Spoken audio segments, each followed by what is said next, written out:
Tonight on Taskforce Geek, we're going to be talking about the state of the comics industry during the pandemic. We're giving our advice to someone who wants to break into the comics industry. And we have a special guest, 35-year veteran of the comics industry, Mark McKenna, who has done work on Batman, Wolverine, The Incredible Hulk, and Star Wars in all over 1,000 comics. And that's all coming up now.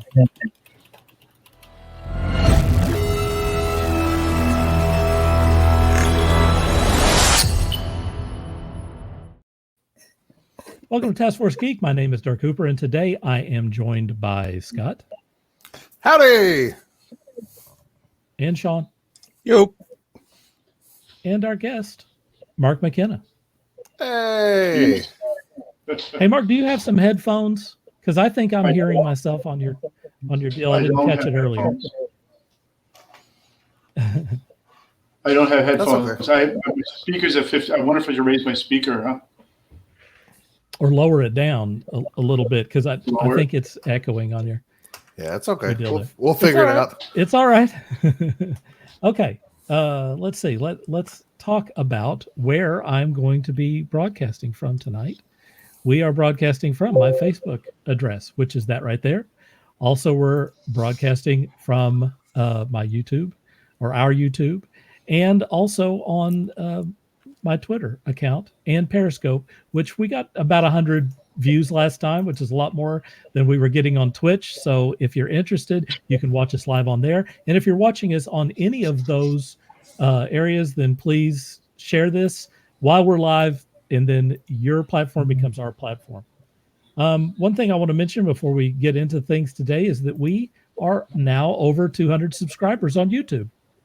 Isn't that crazy? It took forever to get 100, and now we got 200 in weeks. So yesterday, I looked through all of our episodes trying to find out when it was that we passed 100, and it was on episode 20. And now it's episode 31, and we passed 200. So hopefully we will continue on that pattern, and maybe after 5 episodes, we'll pass 3, and then it will continue to go like that. I don't know if it will or not, but that's what my hope is. We'll see. All right.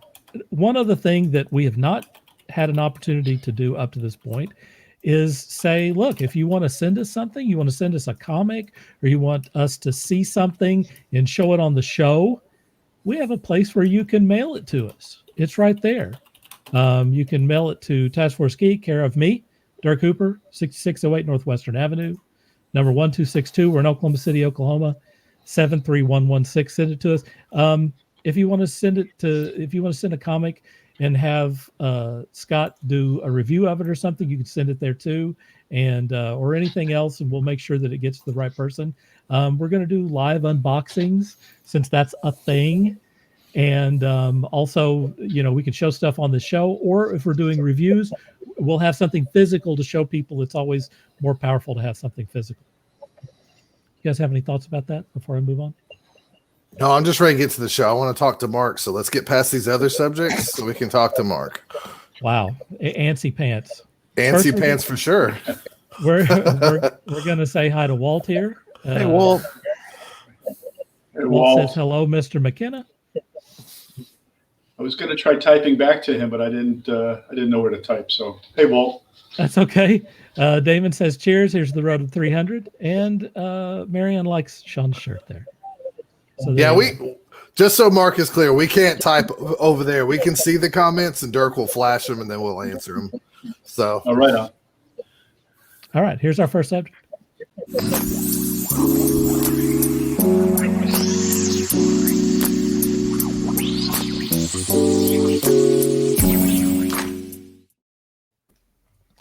Well, it's no surprise at all that the pandemic has affected the comic book industry. We're going to talk a little bit about that today. The article that we have here is from ICV2, and it begins, the pandemic predictably damaged the comics industry in the United States during its peak months, but the segment as a whole held up surprisingly well and even experienced significant growth in areas like manga and graphic novels for younger readers. Graphic novels outperformed other book categories across trade book retail channels, seeing weekly gains as much as 30% over 2019. That's 30% gain, folks.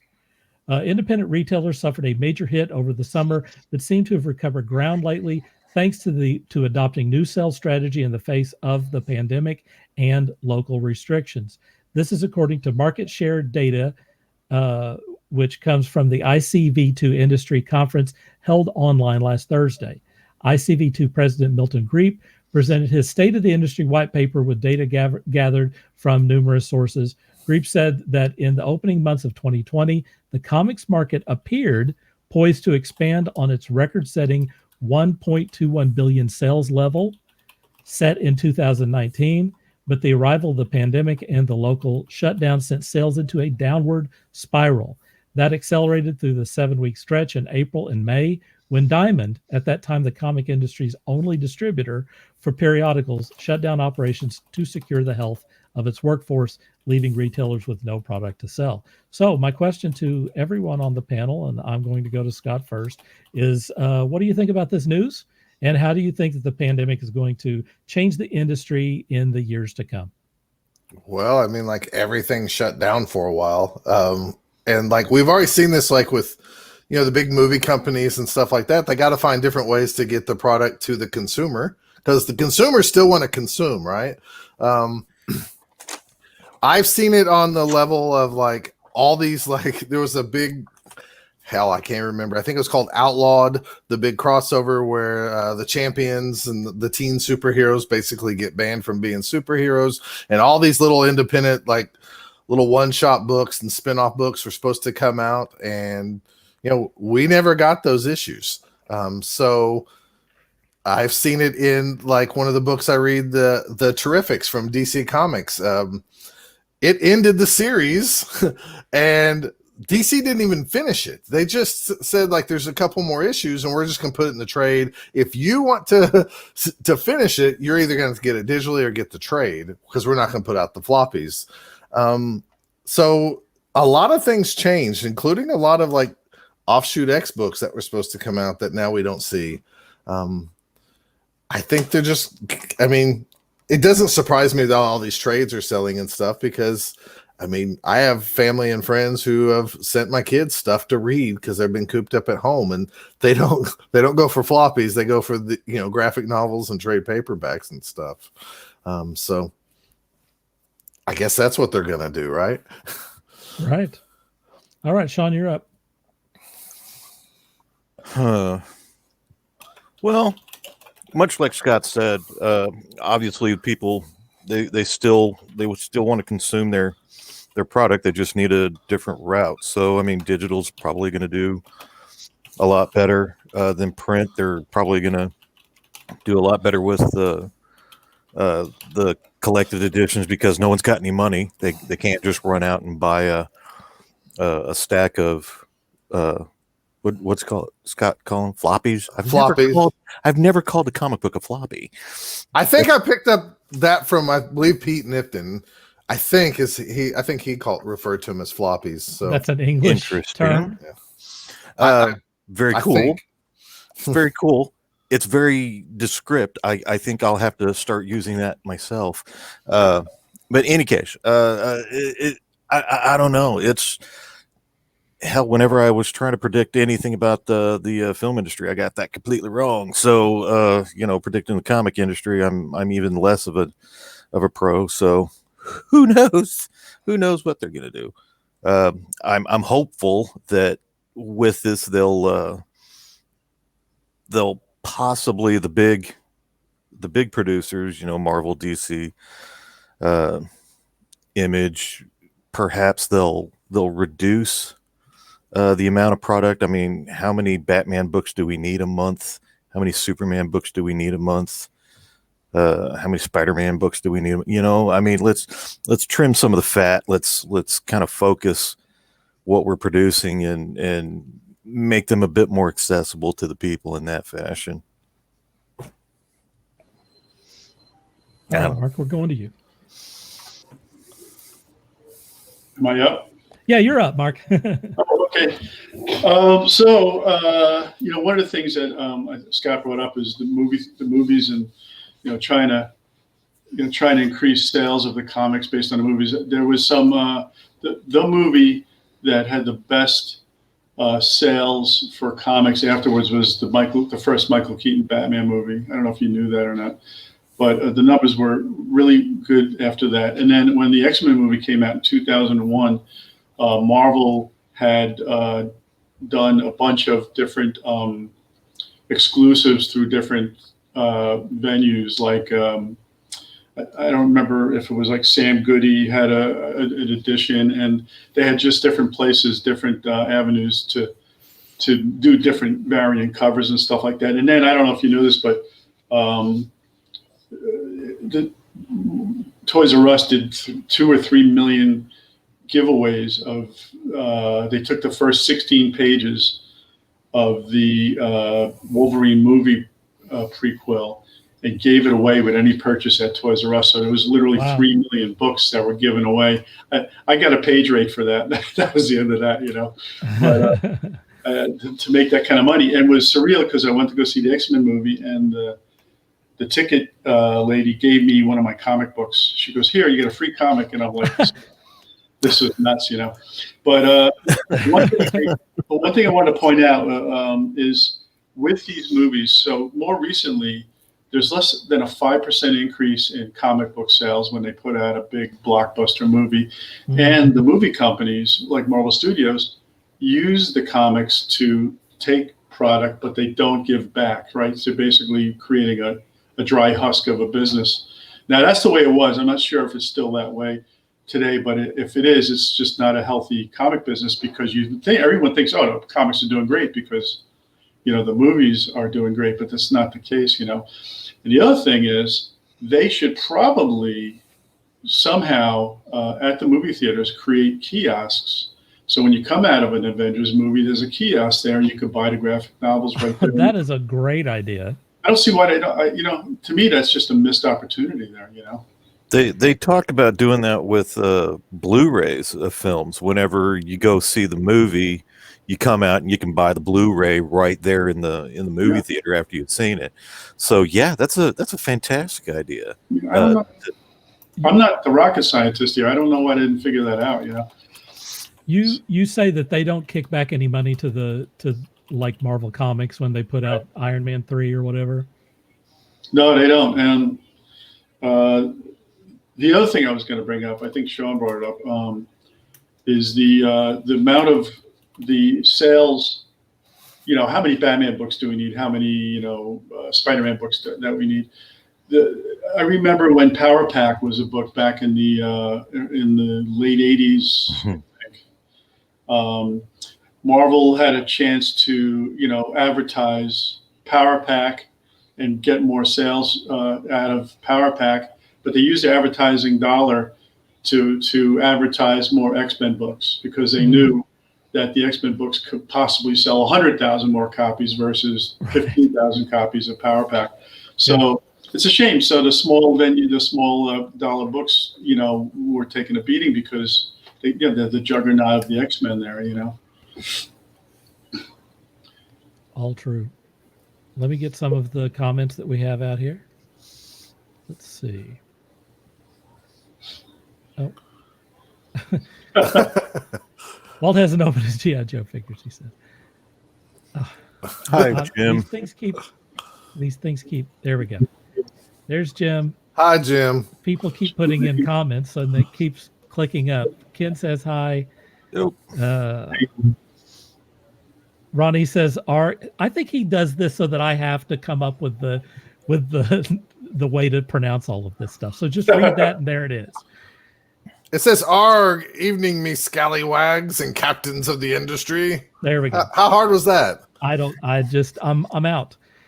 Mike says Celtic Knights is only released as graphic novels. It's one and done editions. That seems to be the way things are going. Steve Campbell says that Scott loves his floppies. I do. I prefer that format over the trades, and I buy both, but I prefer the floppies if I can get a hold of them. There's something magical about smelling the pages and flipping through. I agree with that. So, but I'm old, so. Mike says that Power Pack was a great series, well written with great art. Yeah, I was on staff in '85 at Marvel when I actually had a light box, issue 3, I believe, of Power Pack, and that was given to Bob Wyacek to ink. So my first actual credit in a comic book was in Power Pack number 3. Wow. Yeah, which I'm not 100% sure that's exactly true, but I remember that being a big deal for me because when I started out in the business in '85, I was in production at Marvel. John Romita Sr. was my boss, and Wow. I remember thinking it was the coolest thing to put my name on like graffiti on a wall, to see my name. My wife actually says I put her phone number down, but I don't remember doing that. And then on the Squadron Supreme 12-issue maxi series, I actually on one of the first issues there was a cloud scene, and I don't know who's got this book, but you can look in the clouds and you can see I kind of fluffed Mark was here in the clouds or something like that. That was before I got my 1,000 credits, which, by the way, a lot of my credits are now because of Marvel is Dark Horse did the Conan movie prequel, the second one with not Arnold. Who's that guy? Jason Momoa. Jason Momoa. Yeah, but Marvel got this and they collected it. So cool. I got a royalty on this, and this is kind of the stuff that gets me, over the 1,000 mark. They reprint a lot of my stuff. This was I did the Thor annual in 1990 over Herb Trimpe. Which was surreal for me because I was reading Hulk comics when I was in my late teens, and then I'm working with the guy. So that stuff is still. That's so awesome. Yeah, well, it's like John Romita is drawing Spider-Man in the 70s, and then he calls me up and offers me a job. I'm like, what world is this that we live in? It's very surreal. And then you meet guys like Brian Boland, who's kind of a god to me, and I got his phone number. I'm talking to him overseas in England. It's just surreal. We're fans too. We're fans too. Of the guys, even the guys that you guys look up to. They had guys before them. And that's how it kind of works. That's such a good point. We're going to ask you about some of those things. Ronnie is already saying, I want to thank Mr. McKenna for joining the video cast tonight. Love the stories you have. Thanks, Ronnie. We're just starting. we're just beginning. It's early. Jerry says hi. Hello, Jerry. All right, we're going to move on to the next deal here.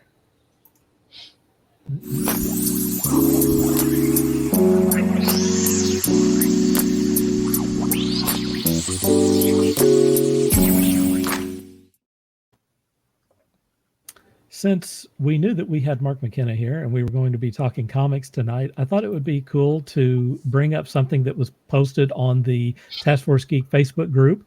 And it's from one of our followers on there. And he is perennially leaving messages on these episodes. His name is Damon Angelo Putch, and he asked the group, what if I wanted to become a writer for comic books? What would be the best route to take? Any advice? And I have some advice that some really good advice, actually, from people who posted on that thing. But I want to go to our panel first. And I think that maybe we should talk to our guest first on that. So how do you feel about the best route for writers to take if they want to get into the industry, Mark? So this is a question that gets asked a lot because people are frustrated. They want to write stories for Marvel and or DC or any of those companies.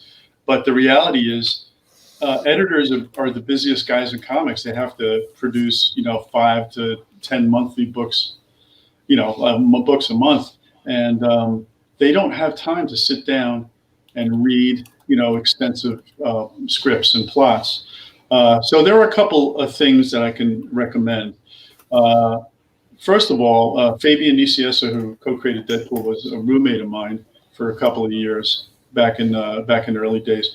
And he would say things like, you need to create a springboard So Springboard is basically a paragraph or a paragraph and a half, 2 paragraphs, with your problem, your resolution, and how you finish the story, and you're supposed to just wrap it up in a paragraph or so. And that is a quick way for editors to view your stuff and see if they like it. And then the next thing they would do is then say, okay, take this to the next level. The other thing I would recommend is if you are sending samples, writing samples to, say, the Superman office, don't send them Punisher samples, Yeah. Send them Superman samples, because they just discard that right away. Yeah, and also you can't create anybody new. Wait till you're big wig, and then you can create somebody new. Work within the constraints of the characters that are already there for you, just because they're not going to want to start that.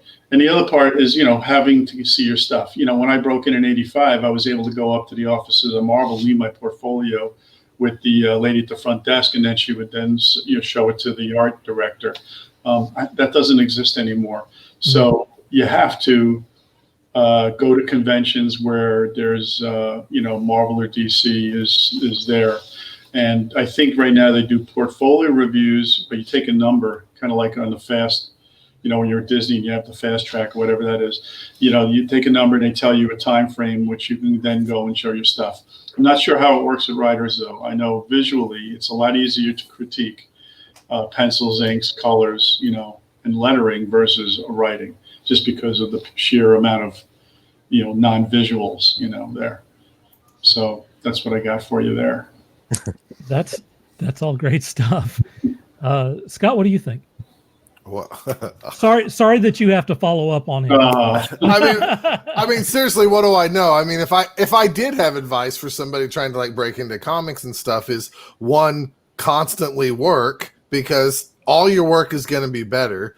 Number two, I would not put in your one epic life story. I've been working on this since I was 12, because we all have those stories, right? Right. And especially, I would say, at the beginning of your life, because I would write something totally different now at 46 than I sure would have at 22.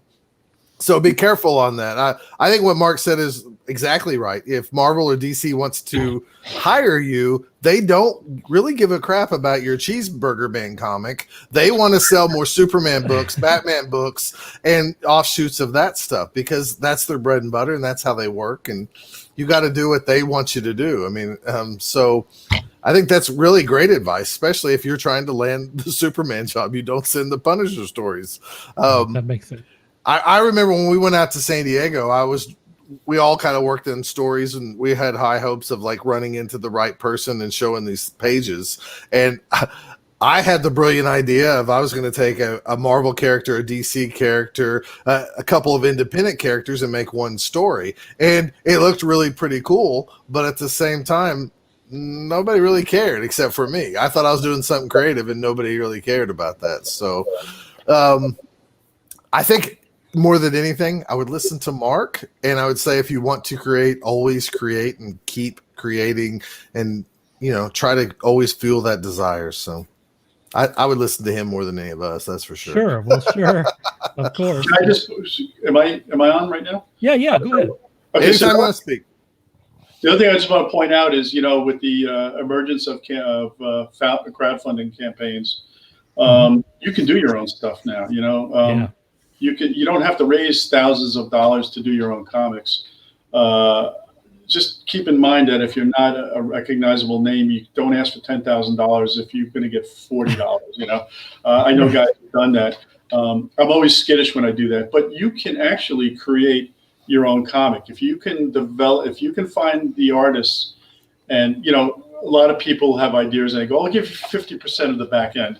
The problem with the back end is it never gets realized, right? So you're basically doing it for free. So I don't ever work back end deals with anybody. I said, listen, I need my money up front. Maybe I'll do an 80-20% with you. But so to take this a little further is create your own, maybe ash can. Maybe you do an 8-page sampler, and you do a little belly button staple, and you go to a copy shop and you make a couple dozen, and you sit at a comic con and you either give them away or sell them for $1 each, it's a lost leader at this point.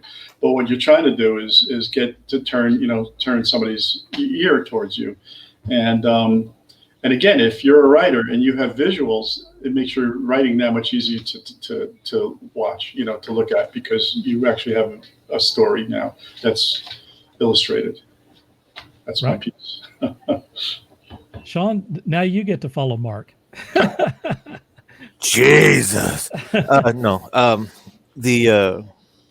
What I've experienced a lot over the many years that I've been banging my head against a brick wall.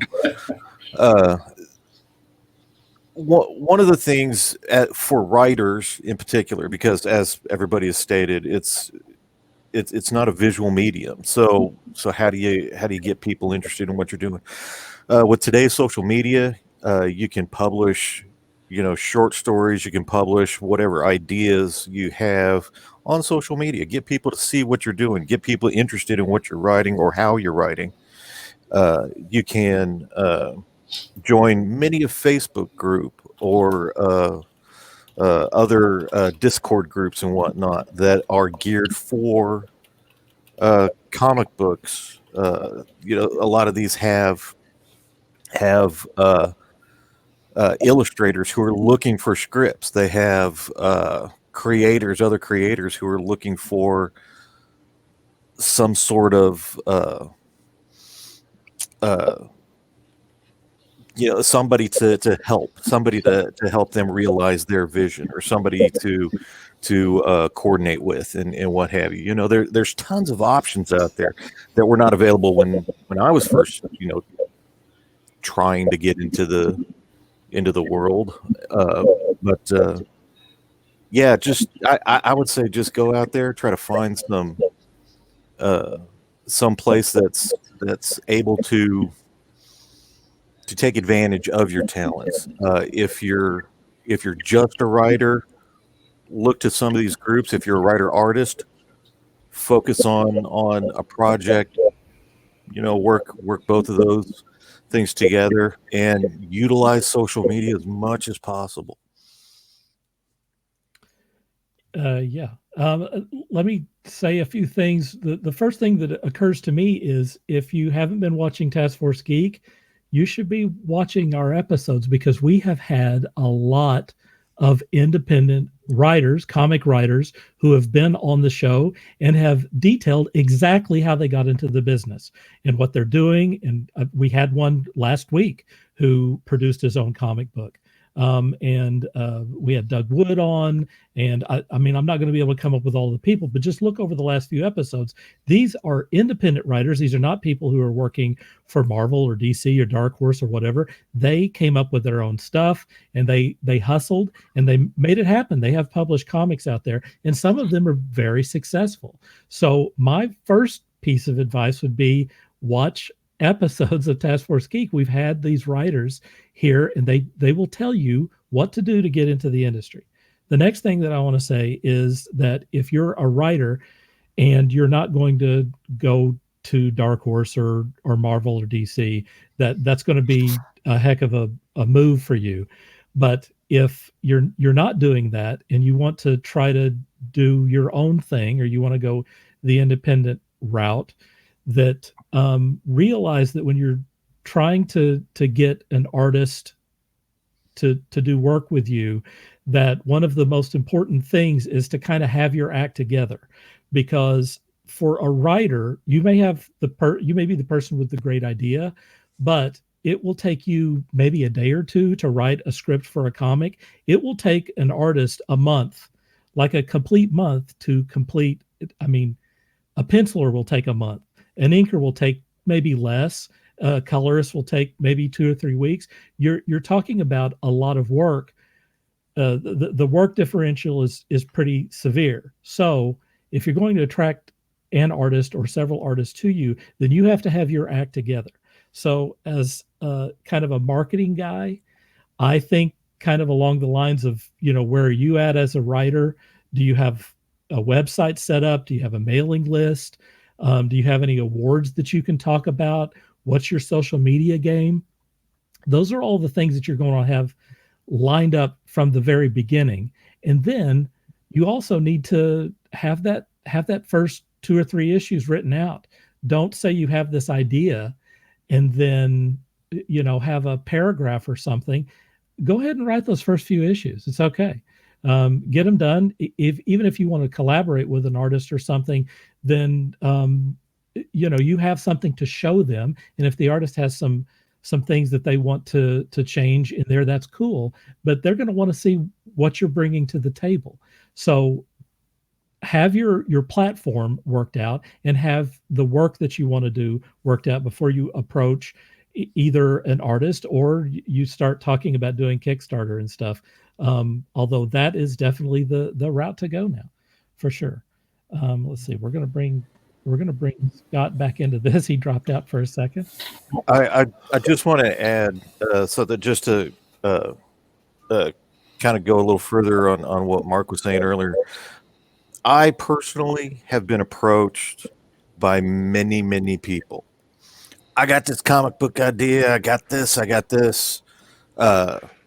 love your artwork. I want you to be a part of this. It's going to be great. It's going to be bigger than DC or Marvel's ever going to be able to produce. I got no money, but I need you to illustrate me at least six comics, and then we'll take it to the. And it's no. Yeah, that's 6 to 12 months of work. At least, especially on my schedule. You know? Yeah, and it's not part-time work. That's full-time work. So, if you are a writer looking for an illustrator, please, for the love of God, do not approach them with, I can pay you later whenever we make $1 million, because that's ignorant. You know, they've got to feed themselves. They got to pay their electricity. They got jobs probably, you know. It's funny you say this, Sean. There was I think I told Dirk about it. Even up to like within the last month and a half to 2 months, there was a guy who walked into the comic store, you know, that I work at on Sundays, and I saw some issues there called Terminal. It was just Terminal number 1. I was like, what is this? It's some independent comic. Now I thought my shop took a chance on some independent books, and he said, no, this guy walked in, he gave me a couple issues. He said, I'm trying to be a writer, but I couldn't find an artist. So I drew it. The art's not good, but I'm really concerned. I had to have some type of art to tell my story. I took it home. I thought it was actually pretty good. Like, I mean, so like if I read this and if I see this guy doing another independent comic, maybe when he finally convinces an artist to do it, I might give this another shot at like the next thing he does right. Because while the art wasn't great, it was colored. He colored it himself. It told the story that he wanted to tell, and the story was pretty good. So like taking a chance and getting out there just to, you know, He became what he needed. What he needed. He just went ahead and became, because it was too hard to find somebody to commit. Huh? Work with what you've got. Yeah, exactly. So, and if you're not an artist, then I mean, maybe that's a good way to go. Well, my point too is like if he would have dropped off a script and said, "Read this, let me know I'm looking for artists," I would have never even looked at it. You know. So what?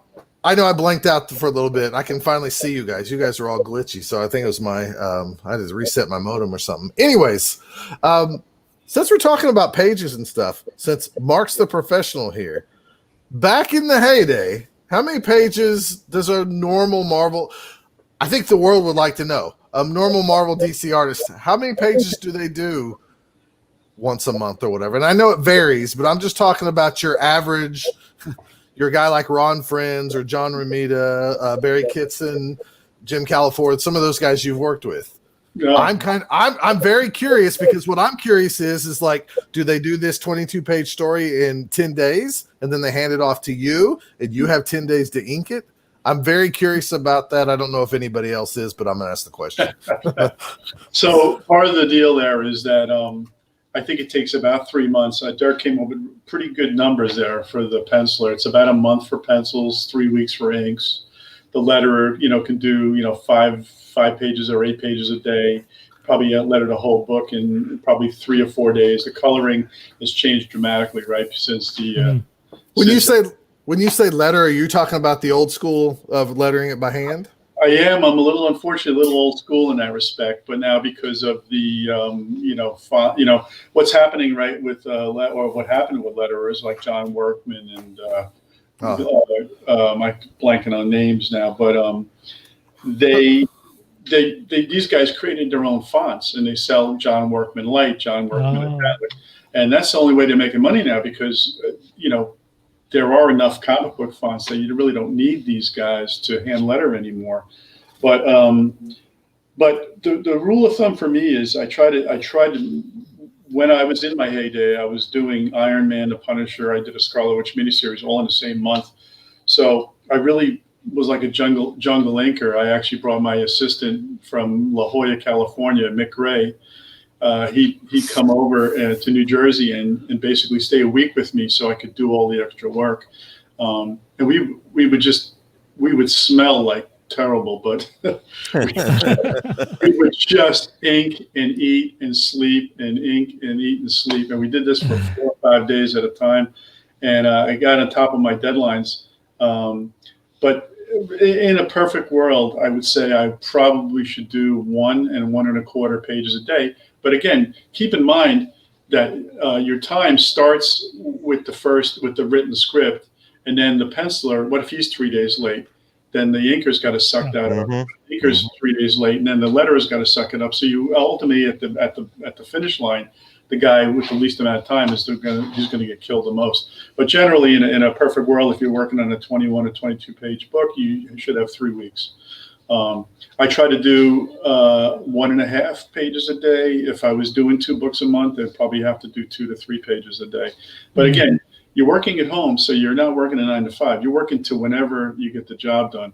I was at my best after 7 o'clock at night. I would work till 3, 4, 5 in the morning sometimes because it's quiet. There's no dogs barking or phones ringing. And I found that was the best. And I'm not the only freelancer like that. I think a lot of freelancers dealt with the late hours just because it was a different world at night, but that's so. And the other part of that equation is what about vacation? Publishing never stops, right? They're always publishing. Yeah. So I took a job on. I'd have to go to the beach and ink indoors while my family is enjoying the surf and the turf, So that was always tricky. But you hate to turn down jobs just because.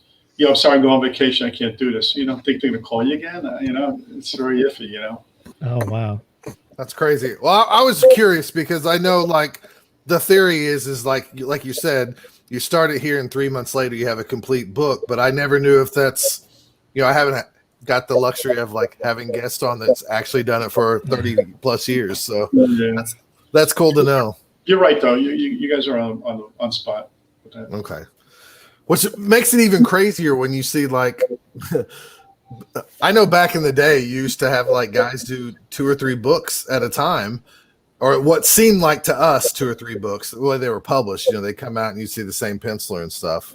So that's just crazy and incredible to me. So yeah, do you remember the year 92 when they did the annuals had trading cards in a plastic bag? I do. Yes, I did. I think I did 4 or 5 annuals that summer. Wow. And the annuals are longer comics. Yeah, right. It was 48 pages, but sometimes you had a 32-page lead with a 12-page backup or something like that. But that year I did the Excalibur annual, the lead story plus the cover. I did the X Factor annual. I did the Deathlock annual. That was 3. And then I did backup stories in the Silver Surfer annual. And it was one other one too, It was... But again, I might have hurt myself back then just because I was doing so much work that sometimes I look at pages and go, I didn't do that, But I've done 12,000 pages, so, some of them are going to slip by me, Well, it's hard to turn down work though, right? I mean. It is. It's a weird place because if you turn it down, you might not get the call. But what if you take it on and you don't do a great job either? You don't get it in on time or yeah. It could, yes. I've always said, like, my sister, she has her degree in accounting, and me here trying to be the artist guy. It's like, I've always told my parents, they're like, what, why don't you just do this for a living? It's like, no matter how good I am, I could have the best thing ever and I can take my portfolio in. If somebody doesn't like the color red, I don't get the job. Whereas my sister, 2 and 2 is always going to equal 4. You know? Right. And it's art in any form, whether it's graphic design, lettering, inking, drawing, coloring, all that. It's just like, it's opinion, and you got to appease the right person. It's right? subjective. Or subjective. Yeah, I guess that's the best way to describe it. It is. It sure is. Yeah.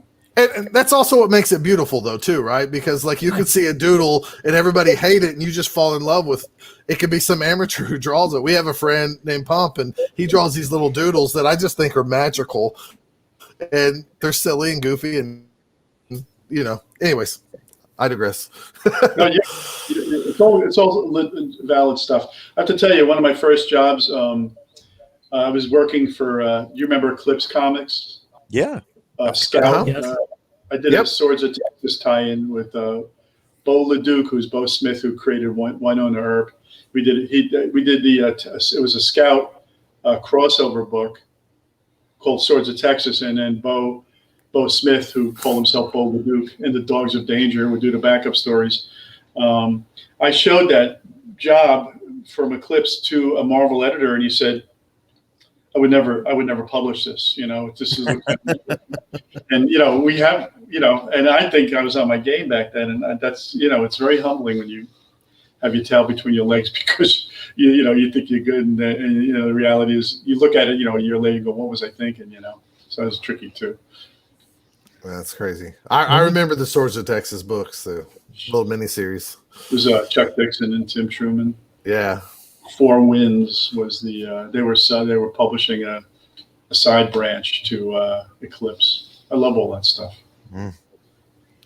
We're flirting around with your history. We're going to get to that in just a second. Let me get through a few of the comments, and then we'll get to our featured segment, which is all about Mark. Yeah, I have a feeling this might be the longest episode ever because I'm. Well, I mean, it's as long as Mark will put up with us, I think. I got a pillow. Cameron says hello. Jim wants to know more about that Cheeseburger Man comic there, Scott. Well, to be fair, Eric Larson did this little strip called Cheeseburger Head, and that's where I went when I heard about it. So all credit goes to him. Damon says, Sean, I was just about to ask that question about social media. I was thinking about posting stop motion films on YouTube, create a following. Do it however you can. Just get out there and get in front of people. Go for it, man. And then he says, create your own website. Not just your website. Your website is your headquarters. And then, your social media platforms are all of your outposts. Start everything at your website and then work out from there. Cameron says, nice. Marianne has a question up top there. I noticed about art. I wanted to say that for the next segment. Since Okay, it's kind that's of fine. I don't know if you lose it or not. I have that in my pocket, Marianne. Okay, gotcha. Let's see. Damon wants to know what the average rates are that a comic artist might charge per project. Well, I mean, Marvel or DC or independent. I have a Marvel DC rate that I've established over 35 years. And in fact, Marvel asked me to reduce my rate after the first 25 years because they weren't selling books like they were, which is insulting, right? Because you build a rate up over years, and then you got some guy saying, "We're only paying guys, $35 less than you a page," and I'm like, "What if I say no?" They say, "Well, you're probably not going to be working for us, so you're kind of screwed that way, right?" The stuff I did for Star Wars for Dark Horse, they had a pretty good rate because it was Star Wars. Although I was hoping they'd make royalties on that stuff because royalties in the heyday in the early 90s were a huge component to working on the better books. And when I say that, I'm talking about you can make $10,000 or $20,000 in a royalty check for one issue. Wow. Yeah. Nice. The biggest book I ever worked on was Spider-Man 375. Amazing. 35th anniversary with the Venom metallic cover. Yeah. First appearance of She-Venom, I believe, years later. Wow. Book sold 1.1 million copies. Yeah, it was. I basically bought a new Camry without a down payment. I won't That's give you great. divulge any more information until you're ready to talk to me about this stuff. That's great. That's great. I think that's pretty much all of our comments there, and we're like I said, we're just flirting around it. So let's get on with it. Here's our feature segment.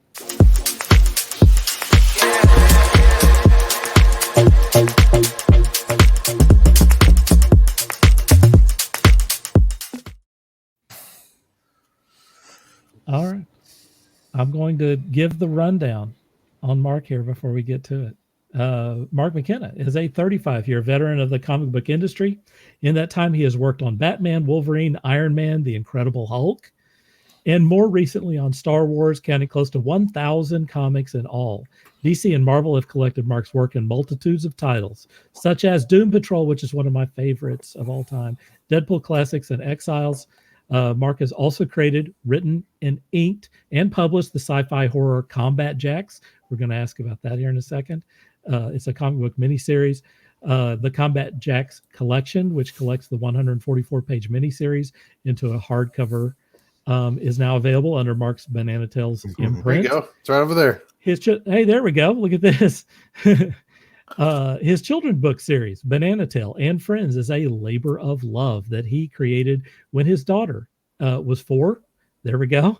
Oh, yeah. And had a newborn son. The Boo-Nana Tale Halloween special was released for Halloween in 2014 and was treated as an all-ages comic project that continues to grow with children that had the original storybooks read to them as younger children. The other Banana Tale titles include Banana Tales Tales, see what he did there, and Activities, Banana Tales Colorful Adventure, and the soon-to-be-released Banana Tale and the Checkerboard Jungle. And there's also a Kickstarter going on right now. So, Mark, welcome to the show. Hey, We have so many questions for you. nice to see you guys.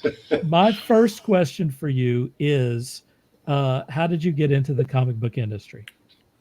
So I was a big comic reader as a teenager. And when I was ready to graduate high school, the guidance counselor took me in his office and said, what are you going to do with the rest of your life? And at that point, the only things I did was I was making Super 8 movies, and I was drawing, I was tracing over comic covers. And I decided to go to the School of Visual Arts in New York City.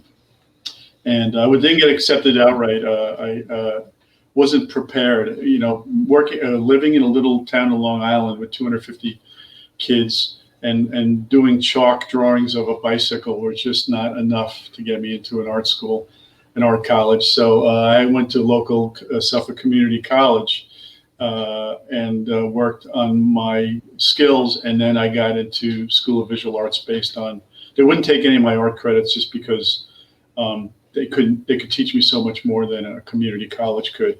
But what they did do is they transferred all my art history and my social science courses and that stuff. So once I was in visual arts in New York City, I met the new talent coordinator who was teaching perspective at Visual Arts. So I met Marshall Arisman, who had done a bunch of Sports Illustrated covers and Time covers and stuff. And he had a powwow with me and said, what do you want to do with your illustration degree? Because I had an emphasis in illustration. And I said, well, I want to draw comics. I took Will Eisner, who did The Spirit back in the 40s, was one of my teachers, but I lost interest in it because as great as a man as he was and as great as a talent as he wasn't a great teacher. And I wish I could say he was, but I lost my edge for doing that. And I went into animation for a little while. And back then it was before computer animation. So there was about 770 drawings for 1 minute animation. And somewhere about 220 drawings in, I was losing my mind. And I went back to, back to comics. So when Marshall Arisman said to me that the new talent coordinator at DC is also the perspective teacher, he said, I'm going to introduce you to him. So he did. His name was Sal Almondola, and Sal was up at DC. He was putting out a monthly book called New Talent Showcase, and I would go up to the offices, and I remember sitting next to Clark Kent on a couch. They had a big 6-foot, paper mache Clark Kent or whatever it was, statue. And I went in the offices, and when he met with me, he said, I think you can do this. You just have to stay with it. And he gave me some samples. And what I would do is I would go back to DC every other weekend. They had classes on Fridays at DC's offices, where I would then go into the office and we'd powwow with a bunch of prospective talents. Now, DC was on 666 Fifth Avenue in New York, and Marvel was 387 Park Avenue South, about 15 blocks away. So when I was commuting in from Long Island to DC, I would then take my DC samples to Marvel and leave them there. And then Marvel called me up and offered me a job on production, doing art corrections at Marvel. And I basically stayed with Marvel. In 80, I was on staff in 85 and 86. And then 87, oddly enough, Marvel always saw me as a production artist and never saw me as a comic book guy. So they see me fixing feet and eyes and things like that, but they didn't know if I had enough talent to do my own thing. So what I was doing then is I was taking my samples from Marvel back to DC. So I kind of flipped, And oddly enough, I was supposed to meet Joe Orlando he did the old EC weird horror stuff and all that. He was the new talent. He was the special projects editor at DC, and I was supposed to, he did lunch boxes and things like that. And I had a meeting with him at 1:00, whatever day that was. And when I got into the offices, they just let me up, and I basically was walking around the offices, and Joe was running late. And I hear somebody rustling papers in one of the rooms. I looked in, it was Karen Berger, who was one of the group editors up there. Yeah. And I said, I have these samples, I'm supposed to give them to Joe, but he's not here. Can I leave them with you? Next day, she called me up and said, we're doing a new Dr. Fate book, and we'd like to give you a continuity contract, medical benefits, bonuses, and the whole work. I quit Marvel the next day, and I worked on the contract with DC from 87 to 91. But you did that in the business. You always went from Marvel to DC, DC to Marvel. And ironically, in 91, Ralph Macchio, not the Karate Kid, but the editor, called me up and offered me Doctor Strange. And I quit my contract in 91. I was doing Doom Patrol. And they wanted to bring some of that Doom Patrol energy to Doctor Strange. It was Roy Thomas and Jackson Geis were working on the book. And I quit the contract and went over, and then the early 90s happened. And, that's when I was in my peak. And I stayed at Marvel for the foreseeable future. And then in 2002, I got offered Batman, a detective. So then I jumped ship. I was on Marvel's Exiles. I had done 39 issues of Exiles in the 100 issue run of the first series. Which you did. It was a good book. That's good stuff. Yeah, it was a good book. So 39 issues is the longest run I've ever had on a book.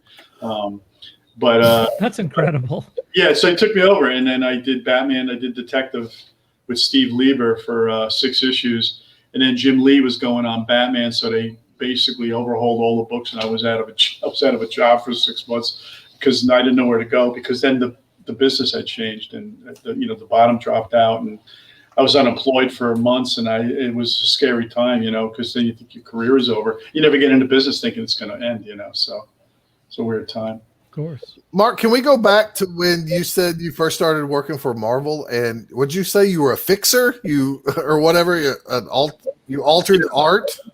Yeah, we did. We were production, and we were doing art corrections. So somebody would turn in 24 pages, and the editor would say, "Fix this hand, fix this eyeball, put a background here," and that's what you do. Exactly that. Yeah. Wow.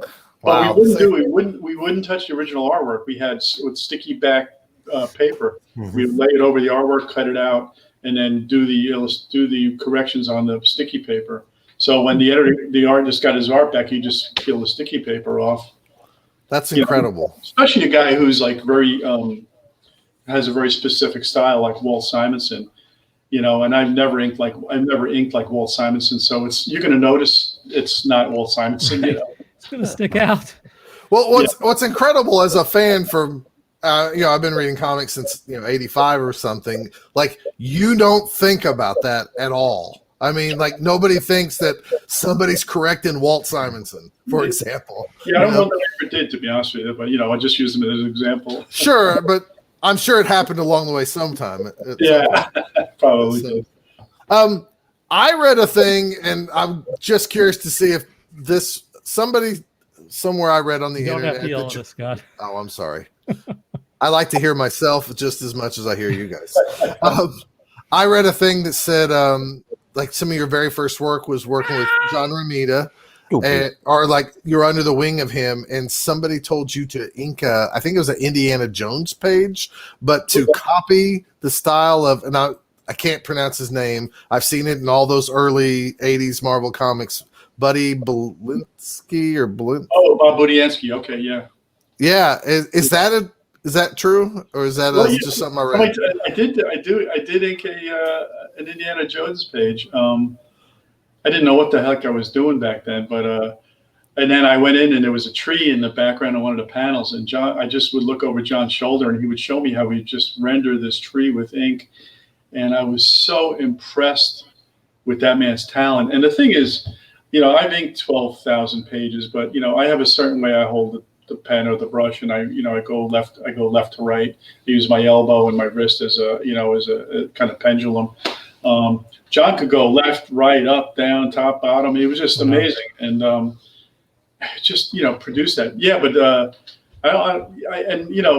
that was before I got credited, so I was just doing those kind of corrections. And I couldn't tell. Ralph Macchio was the editor again at the time, and at that they were giving him the books that were kind of like on the way out. Didn't sell well. So Indiana Jones, I know, was never a hot selling book, but that is a true story. I had forgotten that, actually. I just again, I think it's incredible to think that. I almost feel like we're hoodwinked, but I get that that's part of the game where, like, you think so-and-so inked all these pages, and then you find out, there's assistants, and they're really, it's not three guys creating these magical stories. It really is a team of people. Absolutely.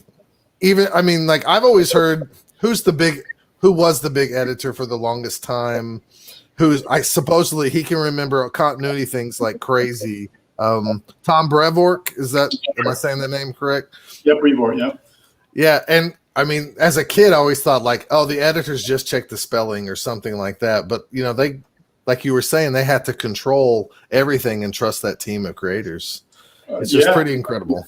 And you can't get a lackadaisical talent. You got to be able to get the guy on the phone. Those guys disappear, they can screw you up big time. Big time. You got a guy who's like sitting on pages, and you're calling them and going, I need the pages by Friday. Now it's Friday and you don't got pages. That'll crush you at the printer. Well, Mark, I'm doing some. Hang on, Scott. I'm doing some inking of Scott's work right now. Oh yeah. And we got into a little bit of a debate, and I'd like to get, since you're an inker, I was going to ask him the same thing. Awesome. I want to see how you approach, because I know you've worked with multiple pencilers. How do you approach whether you follow what the penciler puts out there or you embellish, you put your style on it? How do you approach that, and how do you talk with the penciler in that case? Now, so Scott's listening to this, right? Okay. Yeah. Right. Yeah. So I mentioned I inked Herb Trimpe on the Thor annual that year. Herb was doing basically breakdowns. So you have layouts, breakdowns, pencils, right, and then tight pencils. If I find that a penciler spent whole day, laying heavy on the graphite to make a specific muscle or shading effect, I am hard pressed to change that. Mm-hmm. Because he worked all day to get that across. Whereas Herb Trimpe was kind of like going through the motion. He had been doing this for 40, 50 years. And when I saw the splash page with Thor and Hercules flying on Thor's hammer, I looked at it, and at first I was scared because I hadn't seen anything that was that loose before. But once I got my rhythm, I was able to. Mind you, I would love to do it over again today, and I think it'd be a different thing since versus 1990. But I was forced to render more, do more, weights, because again, line weights are important, right? You're doing stuff in the foreground, the midground, and the background, and you want to show depth, right? So that becomes a thing too. But I was never one on changing pencils unless I knew more than the penciler. So, but I mean, that's the reality. They pencil because, I don't pencil that much. But then there are guys, independent guys, that ask me to ink them, and I know how to fix stuff too. Do you ever talk to the penciler and go, what were you thinking here, or is it just kind of all on you? No, I actually the best relationships I've had are with pencilers that we have that. What are you looking for in the inks? Yeah. What can I do to make this better? Pat Olaf is a guy who came to mind. After I did Nomad in 92, Clark Hallbaker basically couldn't make the deadline after the third issue. So you bring on Pat Olaf, and he and I had a very good back and forth. Yes, thank you. Move along. Sick cat. So I found, and then Mike McCone, the guy I worked with for years. Loved y'all's work. Yeah. Yes. The first thing we did together was the Punisher Summer Special #2 back in '91. And the editor put me on the phone with Mike, and he's in England at the time. And he said the only two guys he knew as inkers were Joe Rubenstein and me, which is unbelievable. But, because there's so many great guys out there, I think he was blowing smoke up my butt. But we had worked together on everything that we did together. And in fact, you mentioned Tom Brevoort. We did something for Tom, and he assumed right away that because Mike was penciling it, that I was going to ink it. So we became this kind of a team. And then we brought in Mick Gray, who was my assistant at the time. And so we used to call ourselves the Mac Attack. It was McCone, McKenna, and Mick Gray. It was Mick Gray, but we were Mick Gray, Right. And we did that, and we did a lot of work together. And then Mick, because Mike was so anal about every little piece of detail, like he would have nose hairs on a guy that's, his head is this big, and it was just insanity, And Mick was a kind of a tech illustrator, so I never got lucky like that again. He was just a phenomenal tech illustrator. Now, if you look him up, he's doing tremendous work on his own now. So, but I think, did I answer the question? I don't even know. Yeah. You did, absolutely. I think you answered both sides of our stuff, because we both had different opinions. Dirk was saying, like, if you put the line, I'm going to just follow the line. And I was saying kind of like, be yourself, and you can express yourself a little bit too, because I've always come from my thoughts, whereas sometimes you can tell when different inkers ink different people's things. So, and I think that's part of the fun of creating together. So, no, you answered it just really well. So, okay. If I can, oh, go ahead. No. I'm just going to say, at the end of this, if you ever want to show me stuff, I'll take a look and see what, I'll take a look at it. Yeah. Awesome. Wow, that would be awesome. Yeah, that'd be awesome. One thing I wanted to add was I grew up reading Savage Sword of Conan. I never collected comics per se. My dad got me hooked on Savage Sword, which fueled my love for illustration and whatnot. And one of the things about that was you would get a penciler like, say, John Buscema or Ernie Chan, and then their work would be either inked by themselves or they would be inked by, say, Alfredo Alcala. They'd be inked by Rudy Nebres. You could still see John Buscema's pencils in there, but they were done so lavishly by Rudy's inks or by Alfredo's inks or what have you. So it gave it kind of its own. It was a combination of the two, as opposed to just tracing John Buscema's pencils, and I think that's what Scott was kind of leaning towards, was getting, even though it's his pencils, he was wanting to see how somebody else would ink his pencils with their own flair. And anyway, that was how I always interpreted it. No, that's a great story. I have a little Rudy Nebres story, which was pretty exciting for me, because to me, he was one of the top 3 or 4 guys I've ever really followed. And one day I was at the offices. I went in at 9 o'clock in the morning, and this little Filipino man is sitting at my table. And I walk in. What's this guy sitting at my table? So I go to John Ramita. I said, "Who's that guy sitting at my table?" He says, "That's Rudy Nebres." I went, "Oh, Rudy Nebres." I jump up. I'm trying, I'm giving him a massage. I'm bringing him coffee. I was just doing anything to help the guy out. But he had to ink 5 pages of Savage Sword of Conan by FedEx time that night. Oh, geez. 5 pages. I mean, that's like almost a week's That's insane. And son of a gun, he was sitting there with his head down, and he has this little crappy bamboo brush that probably cost him $2, and he was making that thing sing. We got $35 brushes, that one hair is out of place, and you're like, right. Sorry? No, I've had experience like that with my own brushes. You spend $30 on a brush, and oh wait, this is the biggest piece of crap I've ever had with this 3 hairs sticking off to the left. Yeah, it splits. So I had called up Jim Fern was a friend of mine who had more talent in his pinky than a lot of people had in their whole body. And I said, "You won't believe who's sitting at my table." He goes, "Rudy Nebres." He goes, "Oh my God." I go, "Yeah." And he needs help, So Jim takes the next train into New York City from Long Island, 60 miles. And Rudy just gives him a page. It says, "Here, ink this horse," And Jim, to his credit, did an amazing job with it. And but then Rudy took his page and flourished over the top of Jim's inks, who was already great in the beginning. And he made it Rudy's, style more or less. Mm-hmm. But the bottom line with that is he did all 5 pages by 10 o'clock that night.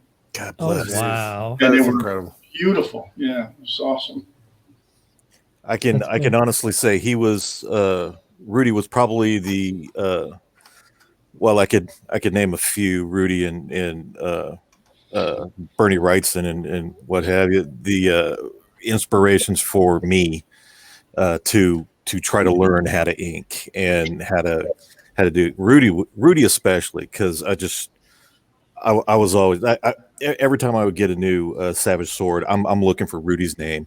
Oh, he's not in this one. Dang it, maybe next month. Yeah. Yeah, he had a beautiful touch and feel to his stuff, which I don't have. I am very, I'm very specific. I make pretty lines purposefully. I don't have an errant line. If I have an errant line, I'm going to white it out and do it over again. What advice would you have for someone who is getting into inking? What is there something that you always tell them that they should look out for? Or? Well, I do talk about the 3. Think about your foreground, your midground, your background. Your bold lines in the foreground, but you don't want to compete with your background lines. Think about your light sources. Just because you know how to render with a pen or a brush doesn't mean you know how to draw with it. If a pencil is putting down, say, a bicep line, or the cuts across the shoulder, the deltoids, if you don't know how that form renders, you don't fight it by putting lines in the wrong direction. You want to enhance the lines that are going around the form. And you probably should do 2 or 3 pages of samples if you're going to be submitting. I would think 3 pages, because, you could do, reality is 2 things here. You could spend a year doing 3 pages, and then they give you a job and you have to do a 22-page comic in 3 weeks, and all of a sudden it's out the window. Or, you could get lucky a couple times. The sample that I showed to Marvel was an adventure sample over Don Heck. And I think I was more lucky than good back then. And they called me up, and that's when they offered me the job. But I wasn't, it took me a couple of years to really figure it out, You learn a lot more by doing, right? For sure, yeah. Okay, I got a few things here.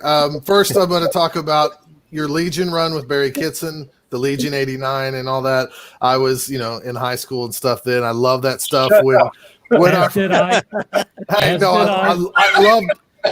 that stuff. Legion 89. When Josh told us about you, at some point, whether it was off the show or on the show, I was like, "Are you talking about the guy who did Legion and all this stuff?" And then Exiles, your Exiles run that you've already talked about, 39 issues with Jim Calafiore. Great stuff. And those popped immediately in my head when Josh mentioned, like, "Hey, I'm friends with Mark McKenna." And I was like, "What the hell?" Yes, you've done a million other things, all the stuff with Macomb and stuff. This is going to sound weird, and I don't mean it to sound xenophobic in any way, shape, or form. But it's a real question I've had.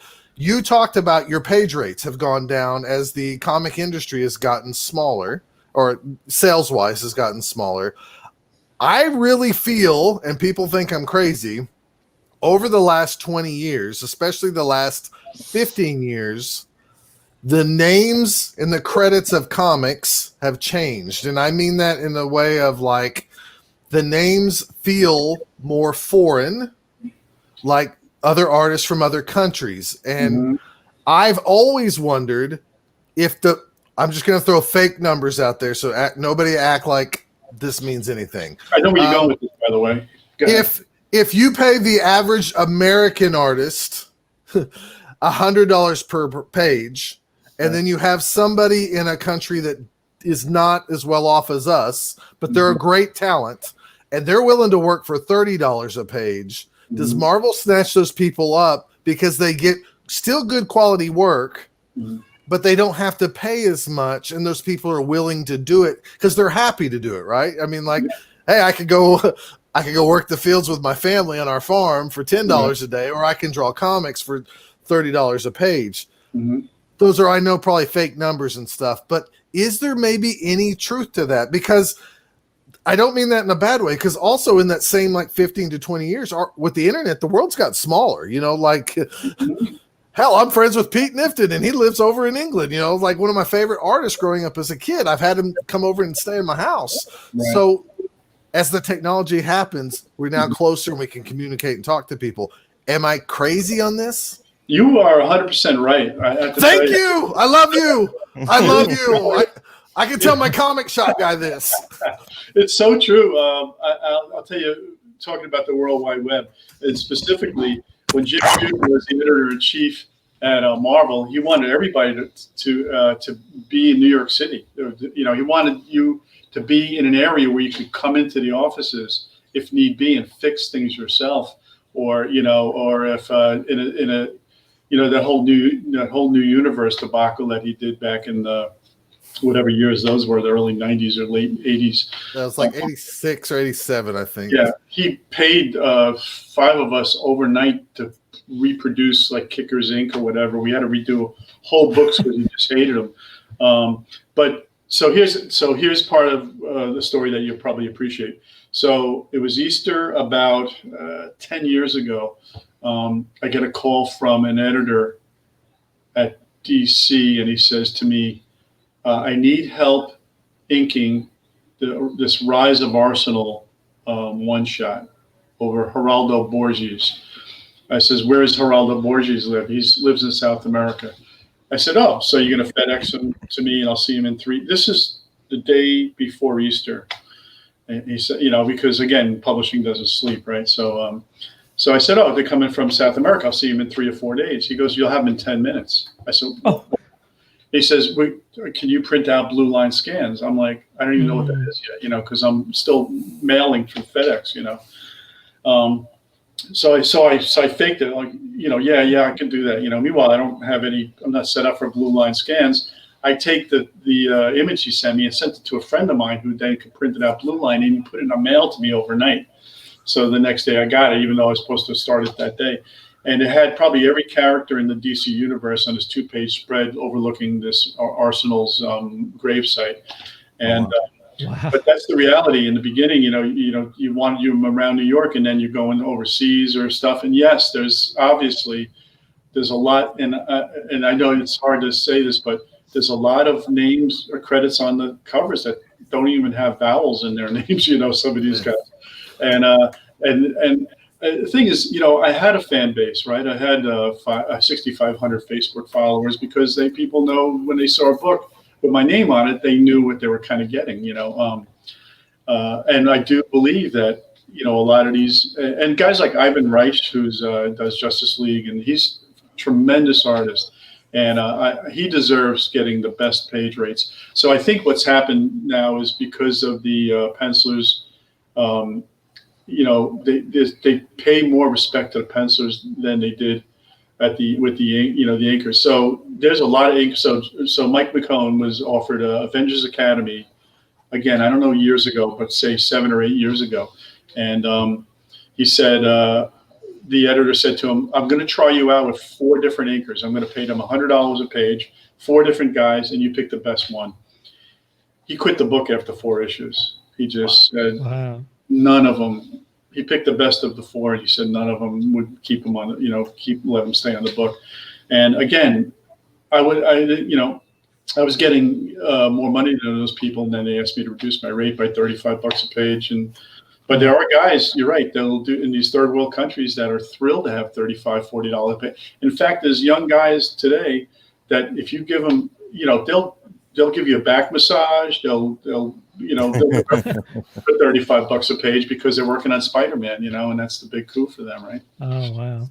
But you are right, Scott, 100% right with that stuff. Well, I mean, if I had a company and I could outsource stuff, like who would not do that to feed their family, right? Like if my business was, I don't know, laying sod or whatever, if I found workers who would work for less and appreciate it, why would I not take it? I am a little bit, yeah. No, I do that myself because, with the Banana Tail book, I went to Asia Pacific for this. And I mean, I wanted to print it in the States, right? Because I want to give the business locally, but right. In the States could compete. This is an embossed cover. I don't know if you can see Banana Tail kind of comes out at you a little bit. I paid 37 cents more to do 1,000 with him doing that. And the book is just, beautiful. I mean, again, I wanted to do it in the States, but you can't get this. Like, I did check companies and I was paying double. Right. And so I'm, part of the problem. Well, like I said, my question really wasn't like in a xenophobic way, because I think we've got some great foreign talent, in the industry and stuff. So like, I think but I've been arguing with people that like, I bet they pay, at least at first, some of these guys way cheap wages, and people at my comic store say like, oh, you're being a crazy old white guy. And I'm like, I'm trying just to be a normal, like thinking business wise, Yeah. No, I mean, there's stuff like Fiverr where you can pay $5 and somebody will draw you something. And it's like, I wouldn't do that ever. And I'm nothing, Yeah, you're right. You're right. I'm curious about what your workspace is like, Mark. It's not behind me. I'll tell you that right now. I work. I have a beautiful 30 by 40 set up in my basement here. I downsized. We went from a 3,400 square foot home with 3 acres, upstate New York, to an 1,800 square foot townhouse in central Jersey. But the basement, I was able to turn in my studio. Now, the thing that's happened with me over the years is I don't work at the art table anymore. What I do is I put my feet up on a coffee table, and I use a lap board, and so I can keep I can kind of work while the TV's in the background. It's weird. It just became a way that I got comfortable working over the years. I have a light over my left shoulder because I'm a righty. You don't want to cast a shadow. And it's the way I've been doing it for years. I have a little tabaret on the side of the art table where I have my whiteout and my pen points and my brushes and stuff like that. And but it hardly ever gets used. It looks nice. That's about it. What do you think about digital inks? I just don't do them. I'm not a fan of them. I do appreciate when I see talented guys use it and know how to use it and be able to not have to worry about literally doing using whiteout. You can just take a layer off or something. You just hit undo. Undo, right. Yeah, in fact, at the New York Comic Con a few years ago, one of the guys that worked for Wacom came over to me and said, "You're one of the name guys in the business. I want to show you the new product, And he started to walk me over, and somebody sidetracked him, and I ran the other way. I didn't know what he thinks he's going to put me on this thing, and I'm going to know what's going on. You know, I still like the feel of the paper, you know, and the pen and the brush, and also, you know, the original art. You know, the sales on original art isn't there anymore with that stuff. You know, That's so true. yeah. We've been dancing around a little bit. Let's talk a little bit about Banana Tail. What is that to you, and where did it come from? And about your Kickstarter, please. Sure. So Banana Tail was a labor of love of mine. My daughter was 4, and my son was newborn, and my daughter had an operation on her throat to remove a cyst from her throat. And it was a scary time for us, but even though it was a benign thing, they just had to remove this thing from her throat. And I remember taking her as soon as she could get out of the bed, and I took her right to Toys R Us and spoiled her rotten. You know, it's like, you could have anything in the store you want, you know. And I thought to myself, you know, wouldn't that be something if I was one of those guys that created something that everybody would want, you know? And I went to my dad, and this is just about when the business started to change in comics. So it was around 95, 96, where I was still busy, but I wasn't as busy as I was in 92 and 93. So I talked to my dad, who was a great writer that just never saw print. He just wrote composition books full of wonderful stories and anecdotes. And I said to him, Dad, I want to do my own book. I want to strike. I see the business is in decline. I wanted to strike while the iron was hot, and then maybe create my own characters, something have my own IP, you know. And my dad came up with an idea for a monkey who had a banana for a tail, and I drew it, and it was just too obscene, you know. It was crazy. So I came up with the concept that he actually ate so many bananas that his tail turned yellow, and he thinks he's turning into a banana. And he wakes up and he thinks his tail is a snake, you know, because it's behind him. And the whole first issue, the whole first storybook is about basically being different and still being okay to have, you know, being different and still being friends. And I did a bunch of libraries back then, and I had forgotten the moral thing that supported me doing this. And then I remember the librarian saying to the class, "Okay, so what is the thing you get from this book?" And the kids would say, "It's about being different. It's okay to be friends." And I thought, yeah, this is something, you know. I sold out. I did a print run of 1,000 copies, and one school bought 550 copies from me. Wow. They bought one for each kid in the school. That's great. fantastic. It was in Monticello, New York, and it was called the George L. Cook School. And when I went to the school to talk about it, I walked in the lobby, and they had 3-foot banana tails cut out of, you know, construction paper, holding hands with the other characters in the book. And then when I walked into the auditorium, all the kids were there, all 500 kids were there. And after I pooped in my pants, I went up to the front of it, and I actually did a little PowerPoint presentation for them. And it was special time for me, you know. And then Diamond Catalog made me a star pick of the month, and I sold another 700 books. So I sold them my whole print run, plus in the first couple of months. I thought I was onto something, and then Golden Books reached out to me and said they wanted to do something with my characters.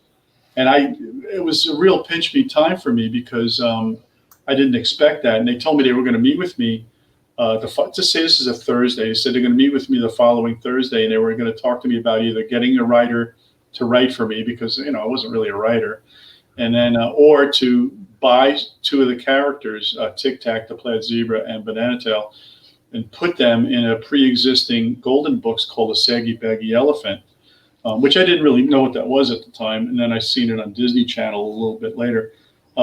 So Monday comes along, I'm waiting to hear from my editor, and I call and she doesn't get back to me. And then Tuesday, somebody picks up the phone and said, my editor got fired and they're going through bankruptcy. Oh, no. It all fell apart within 4 days. It all fell apart. And they said, if you were in the pipeline 6-8 months ago, you probably would have hit pay dirt. But it was terrible. It's brutal. Yeah, it was. It was a rough time. But I also knew at that time that I had something that was special, maybe. And that's why I've done 5 books now. And I'm still self-publishing. Image did my second storybook. Jim Valentino did my second storybook called Banana Tail's Colorful Adventure Oh, cool. under his Silver Line imprint. Right. But he doesn't know how to sell children's books. He's a comic book guy. Right. Right. So I had a friend of mine, John Shableski, who worked for one of the library associations, said that Jim was packing his bags at 2:00 on a Saturday afternoon. He says, "What are you doing? You can't go home. You got to write this out for the weekend." He goes, "This is not my crowd," and he folded up. So I ended up buying cases of books from him for like $2.80 a book just to get them from him because I don't want him to dispose them. They're my pride and joy, you know. Sure. So I'm still moving forward. You know, it's just hard to get I mean, I raised $8,200 to do the Kickstarter for the new book. But in reality, because I had to pay Kevin West, who's penciled it for me, he's the Guardians of the Galaxy guy. Yeah, I remember Kevin West. Kevin's great. He's great at this stuff too. Kate Finnegan, who colored it, my logo designer, my letterer, my production guy. I figured I needed $9,400 just to break even with the paying for the books too, right? So I raised $8,200 sounds great, but I was still about $1,000 short. But in reality, I'll have 1,000 books at $13 retail, and that's where I'll make my money back. You know, Yeah. Might take me 10 years, but you know. Right. Sean, is this page that you have up here the Kickstarter? I don't know. No. Bananatel.com is to the website. This is the website.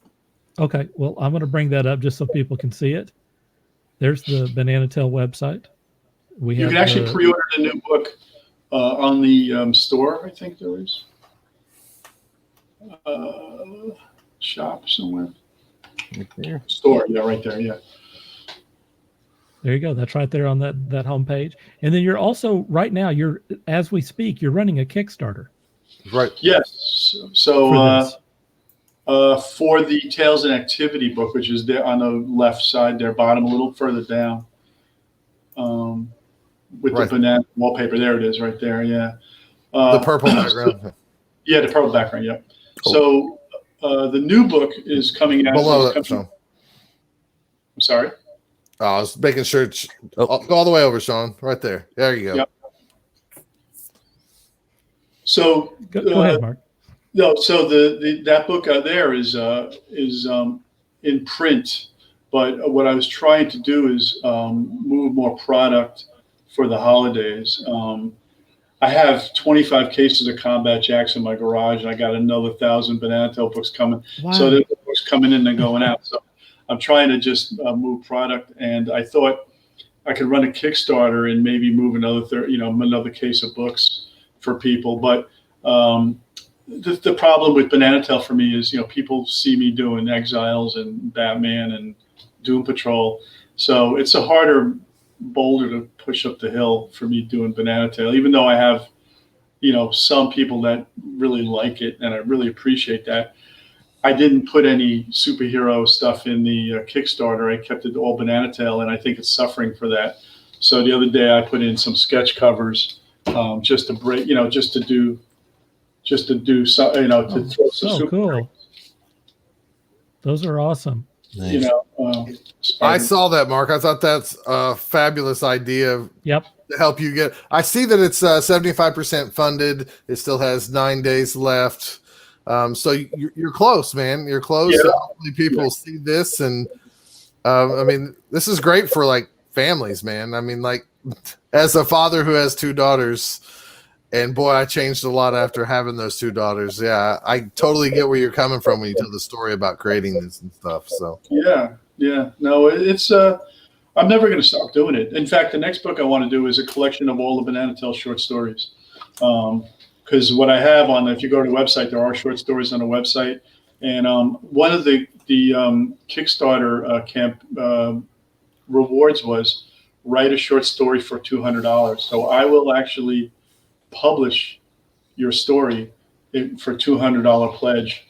It's going to cost me more to put it together, but to me, it was about raising funds and getting more product to put in this eventual, collection. I was going to do a book called the whole banana, but my wife thinks it's redundant to put all the storybooks in there, so I'll just keep it to short stories. Mark, these sketch covers are a steal on here, bro. I know. You know, I was just trying to. I don't have any cons to sell them at, so I was just throwing them out there. You know? I mean, you can get one for 50, as low as $50. It looks like. Oh my gosh, dude, that's original art, sketch cover, up to between 50 and $75. That's really awesome, man. Yeah, usually I go $90 to $100 for color, but I just wanted to move product. You know, I get it. This young lady. Michelle wants to know what age range are the Banana Tail books for? Hi, Michelle. So the first book, storybook, is to be read to your child. I did it rhyming, and it's really for a 3, 4, 5-year-old. And then the second book that Image did, I ran it through my sister-in-law is a second grade teacher to make it challenging for kids at the same time being able to read it. So I want kids to be able to grow up with Banana Tail, and that's why the Banana Tail Halloween comic came out, which is it's basically in comic book format. You know. Oh, that is nice. Yeah, and so I did this with 3 different covers. I did this one with Sean McManus, who I did Dr. Fate in 1987. Yeah. Charles Paul Wilson from Stuff of Legends. Cool. And then Jim Calafiore did the one that's the most popular one. Oh, nice. Awesome. All the same books. It's just the variant covers, you know. Yeah. Those are available. But so these are really done for 8 and 9-year-olds, Michelle, if you're asking. But the activity book that is right now on the Kickstarter is short stories with the characters, which again will be collected in a compilation, and then things like Rena, who's a mood color changing rhino. You can color her face to her mood. So if she's red, she's angry, and if she's yellow, she's scared. Nice. I have mazes and coloring book. Nice. Awesome. So there's all black and white in the middle, and then at the end, I did more color stories at the end. And Fabian Nicieza wrote the last story for me. Very cool. Oh, wow. So that's what's up for grabs right now. And then there's the 3 storybooks, the Halloween comic, and then the workbook. That's Yeah, awesome. you even have a package where you can get all the books for, I think it's only $40, man. Yeah, I That's did good. it. Yeah. Again, I clear out some garage space. What's the difference between working for the big 2 and working for yourself? I feel like you need the big 2 to get to that point where you Yes. work for yourself. That's why I've had 7 or 8 Kickstarters, and I've succeeded on 7 of the 8 or 8 of the 9. The only one I missed out on was back in March. COVID happened, and everybody just stopped in their tracks. And I could see it happening. Like I could see it happening after a week because it went stiff fast, and the unemployment went up, and it was a mess. And it was a scary time, but.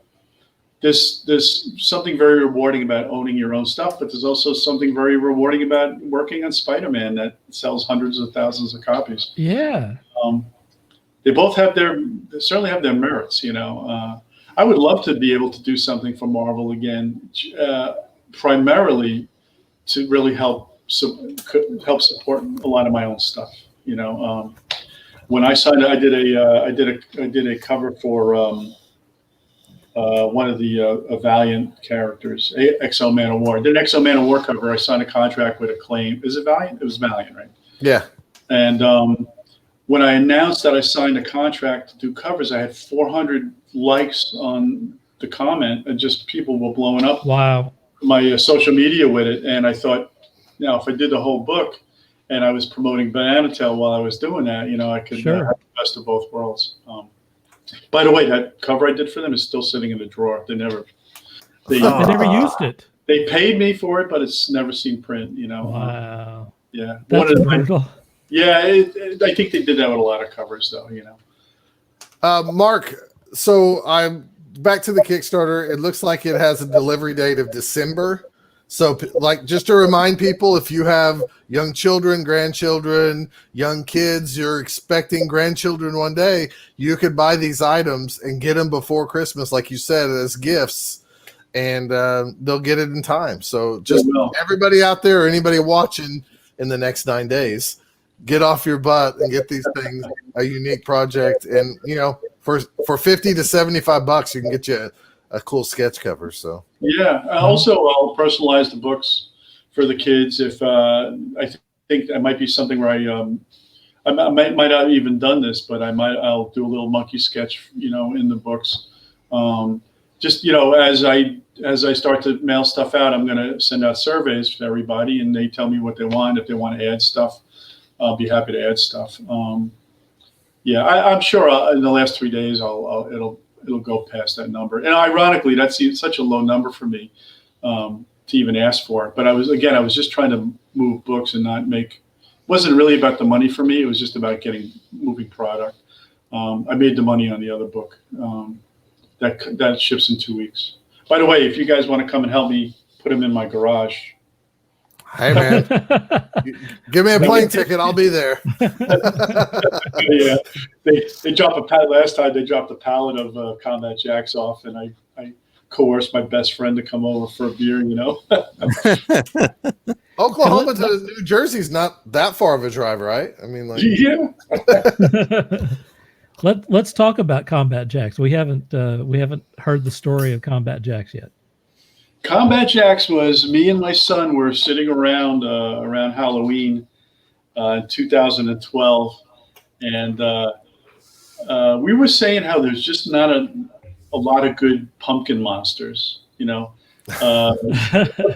Pumpkinhead is the only monster that's a monster, but he's not a jack-o'-lantern. You know, so I came up. My son and I came up with this concept of a planet of indigenous jack-o'-lanterns that's on the other side of the other side of the sun, but in the same trajectory as the Earth. So it was an arid climate, and they're trying to terraform it for Earth's overpopulation in whatever year I wrote down, 21 something or other, 2218. And I just built it into something that I did. When you're ready. Yeah, go ahead. Yeah. So this is like what I did is I collected the 4-issue miniseries. I did the first issue as a standalone, and Chris Ryle at IDW told me that if I did the whole miniseries, he would collect it as a trade paperback. Cool.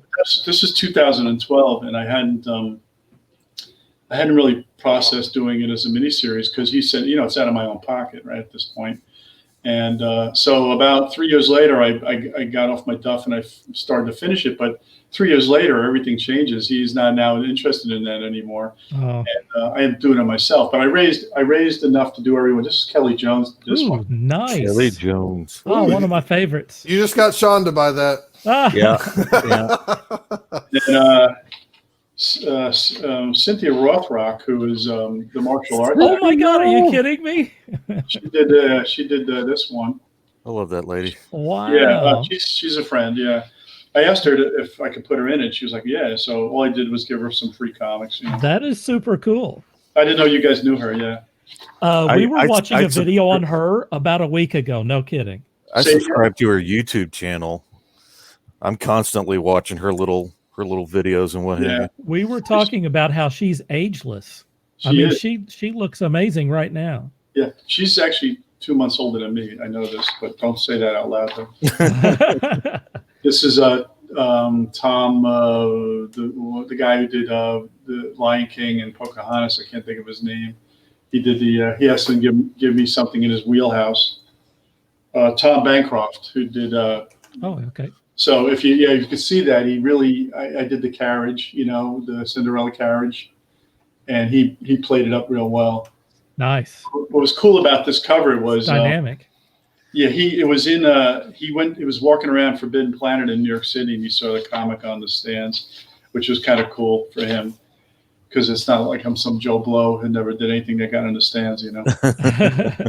And then Richard Bonk. Do you know who Richard Bonk is? Richard Bach. If I say William Stout, you know who William Stout is? I know William I do Stout. know William Stout very well. He's a dinosaur guy, right? Yeah. He wanted $2,000. beautiful. He wanted $2,000 in own the artwork. So I went to Richard Bonk for $150. He did this. Nice. And awesome. Richard's a friend too. So that's the fourth book in the miniseries, and then Very nice. into 144 pages. Wow. Cool. Yeah, I'm really proud of this too. You know, same guys did this who did the Banana Tail book, so the sizes are very similar. You know, yeah. And I'll keep going to these guys. The only problem I have with them is I can't do 1,000 books every time, or I'll just have no place to sleep. You know. Gonna have to stack them on that table behind you. Yeah, that's it. So the thing with Combat Jacks is, you know, so after I did the first issue, and I thought about you can't get smaller if you do a monster jack-o'-lantern. You have to go bigger, right? So, you know, you have this granddaddy jack-o'-lantern, and then you go to Earth and you find out that our dinosaurs were not destroyed by asteroids or ice age, but giant jack-o'-lanterns killed them millions of years ago. You know, and then I could play in public domain too. I went and did Ichabod Crane.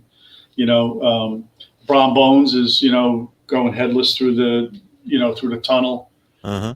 And then a jack-o'-lantern jumps on him, kills Brom Bones, rips his head off, and then Ichabod Crane runs away because it's a real jack-o'-lantern, you know. Nice. So you get to play in the public domain a little bit and have fun with that stuff. I mean, I could even do Wizard of Oz and jack-o'-lantern. Sure. You know? Right. So that's it. So the next project I was going to do was Combat Jacks meets the Abominable Snowman. So, so the idea is at the end of the miniseries, and I don't know if I'm giving this, I'm probably giving it away, but it doesn't matter. This Jack planet blows up, Earth blows it up, and a shard goes all the way across the universe and lands in the Himalayas. And the Abominable Snowman is not an indigenous creature to the Himalayas. It's actually a government-created creature. And we call him Eddie 8 because there's been 7 other abominable snowmen that have been created in a government lab that have failed. And Eddie, they call this guy Eddie. He's the 8th creation, and he's got a smell. He's got a taste for jack blood, you know, jack-o'-lantern blood. So he kind of leads his team up to the Himalayas, and then you're going to get. There's going to be, you know, they're going to find earlier incarnations of abominable snowmen. So you're going to have, you know, humans fighting snowmen, fighting jack-o'-lanterns, and it's all laid out. It's all done. I was going to do 4 chapters, 12 pages a chapter, and have 4 different artists do it. That way, I get all of their fan base in there. Fernando Ruiz wants to do it, who did Archie for years, and Nice. I have a list of guys that want to work with. The problem with that is, you know, I need to raise funds again to do that. So Sure. that's right now on the back burner. And I probably end up doing this a 48-page comic versus a hardcover or something like that. Great stuff, man. Shell says that she's fascinated with the vibrant colors that were used in your books. It creates that larger-than-life feeling that all of us geeks crave. So there you go. Thanks. Yeah. When you say the books, I'm assuming you meant the Banana Tail book. Yeah, they're very vibrant, the Banana Tail books. And I was very fortunate to find Kate Finnegan, who did just such a wonderful job with that. I don't even know what he did with the books already. Yeah. So if you let's see if I can show you this. Ooh, this way, right? No, There you there you go. Let me do it this way. So, you know, the lead story is the three best friends go out into the woods, and they all come across some kind of creepy creature that are just little kids that are lost. You know, a spider's lost. He wants to go home. You know, and this kind of thing. And then I did short stories. So there's actually 4 different stories in here. Geraldo Borges did this one. The guy who did the Rise of Arsenal, he's working with me on this, and I was able to pay him very affordably to do this. Do you know the name Blake Northcott by any chance? Yes. She Doing just did- the North Saga stuff right now for Allegiant Arts or whoever. Yeah, she did a couple issues of Catwoman, I think, too, right? Yeah. She did a story in here for me too. It was her first story that she ever did for comic books. That's crazy. Yeah, it is crazy. And she said to me, she was trying to get nominated for Woman Author of the Year, and all she had was Banana Tail, which I was flattered. But she's taken off. She's taken off a lot further on her own now. Yeah. She's on quite a few books now out there and stuff I didn't realize before that she wrote. So yeah, she's out there for sure. Yeah. I don't know if we have time. I know we're running long, and I don't know what your schedule is, Mark. But I had one last question from me. Besides just loving your stuff over the years, and it's pretty awesome to talk to you. So I've been kind of jonesing this whole time trying. Anyways, if you had a chance from either company, any of the companies, matter of fact, to take one property, and they said, Mark, we're going to give you, I'm just going to throw Spider-Man out there. Mark, you can take Spider-Man for the rest of your life. You can have editor control. You can be creative on it. You can hire people on it, whatever. It's yours 100% of the time. We're going to pay you a great wage. What is that character? And it could be a character from your childhood that you love. Which character would you pick to always be a part of and create, or is there something you personally want to do more of that, that's a good. I mean, in this fantasy, it's always going to sell. Let's put it that way. So if you wanted to do more Combat Jack, you're going to get 1 million people buying it every month. Yeah. Well, Spider-Man obviously is a great choice, but I was a Silver Surfer fan growing up. There you go. For me, he'd be the guy. In fact, my daughter has just adopted her 4th cat, and she named the little cat Shala Bal, which is right. Norrin Rad's dead girlfriend, Wow, that's deep. Yeah. And unfortunately, my claim to fame with Silver Surfer is 2 backup stories, 2 pinups, and issue 96 of the first volume. And that is it. So on one hand, you count the amount of Silver Surfer I did, but I got to work on the Silver Surfer. So if offbeat characters, I was always a fan of Black Bolt, Adam Warlock. At DC, the Creeper was somebody I would really dig. Wow, yeah. That's great. Yeah, odd characters, but I would say Silver Surfer. I also love, you could do him on his own. You could tie him into the Marvel Universe. There's a lot of different ways you can go with him. Right, yeah. And like I said, in this scenario, it could be a team or whatever. But, yeah, you get that with the Silver Surfer, too, Yeah, no team books, man. No team books, okay. It Although must be. you're a big Legion fan, and that was a team book that I really liked to follow. Doom Patrol. I want to know about Doom Patrol because that's one of my favorites. I have to tell you, Dirk, I didn't know what the hell was going on in Doom Patrol. Yeah, what? That's true. I worked on that book for 14 months. That's why I love that. Well, let's talk about that real quick, because at the time I remember buying Doom Patrol #1, written by Paul Kupperberg. Steve Lytle did the pencils, at least. I got to admit, I remembered when you were inking Legion stuff and various other things and following with Macomb and stuff. I don't remember you inking Doom Patrol, so I hate to say that. But did you come in during the Larson run, or did you come in Richard Case or something like that? Richard Case, yeah, it was Richard Case. Richard Case and Grant, issue Grant 36. Morrison. Grant. Oh, man. That's the stuff right there. Yeah. So you came in at the right time with all that weird stuff, because that's when those books took off. I mean, like, I followed it when Larson did some fill-in issues, and I really picked it up because it was a new team in Lytle, and I never knew about the 1960s Doom Patrol and stuff. So, right. Okay, I just don't remember that, and I apologize. No, it's okay. I had 14 issues, but Grant was on it for a few years, I'm sure. But what was nice about it is, my relationship with Kelly Jones started on issue 36. He did a fill-in issue, which was a new jump-on issue. So they did a whole page of explaining this is a story so far, and then it went down. And then I stayed on the book from issue 36 to I think issue 46 or 48. But it was a book that didn't have big readership. I think it had 30 or 40,000 readers a month, but they were crazed readers. They were avid readers. Yeah. And I was nominated for Comic Buyer's Guide Inker of the Year for that book, and I had no idea that was even happening, you know. Wow. Little backstory, if I can. Sure. The Doom Patrol TV show, DC streaming. You guys watch it? Or? I have not seen it. I don't have that network. Oh, it's good, you know. I've heard nothing but good things. It is. It's real good. So the stunt team on Doom Patrol, the one woman, her name is Natasha Paul. She had reached out to me 2 Christmases ago and asked me if I could draw her boyfriend as the Black Knight. Oh wow! And create a full color cover with a logo and put a little Marvel corner box, and I did it.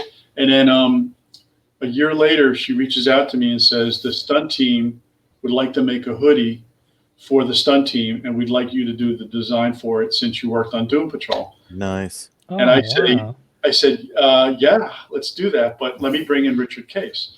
So Richard and I did the hoodie design, which is on the logo. It's oh my god, gear on the front and with the Doom Patrol on the back. All 4 or 5 images on the back, and only 54 of the hoodies were made. And I was supposed to get $200 and a hoodie, and then go to visit. I ended up getting a hoodie and no money because Richard made a deal. Oh no! He got to walk around the set because he lives down that way near Georgia, and I'm in New Jersey. There's no chance of me going down there unless I happen to be there for a show, you know. So, but I got a hoodie. Wow, man! I wish that you guys would sell that because I would love a Doom Patrol hoodie by you guys. More hoodies, and then I could have made some money on it. Not that I would on you, of course, but. Does anyone have any other questions? I definitely think we could talk all night. We're just going to have Mark come back on this show in the future. That would be awesome if he would agree to that. Let's get to a few. Let's get to a few of the comments from people. Let's see. Mike Kennedy says this has been a great show, very informative, and Mark has been a great guest. I couldn't agree with that more. Thanks, Mike. Jim says Silver Surfer is one of his favorites too. And he says, it's been a very interesting show. Wonderful to have you on, Mark. Thank you, Jim. Jim has talked to great depths about Silver Surfer. Yeah, he's a big surfer fan. Yeah. He's a big surfer fan. Walt says, I do watch Doom Patrol. It's good stuff. So there's a vote for Doom Patrol. And Ken says the same thing. He loves it. I'll watch it too, Walt, if you send me your passcode and your account number. I'm not supposed to do that, Scott. Well, right. Mike says the first season was great. Greenhouse Academy? Anyone? Does that? I don't know. I was hoping someone would know. Might be some other show that we're not aware of. We're not privy to. Does anyone else have any other questions before we wrap this thing up and get on to the I know we got a few more segments, part. So I'll be quiet. Well, we're just going to go straight to the promotion part unless you have another question. No, go for it. All right.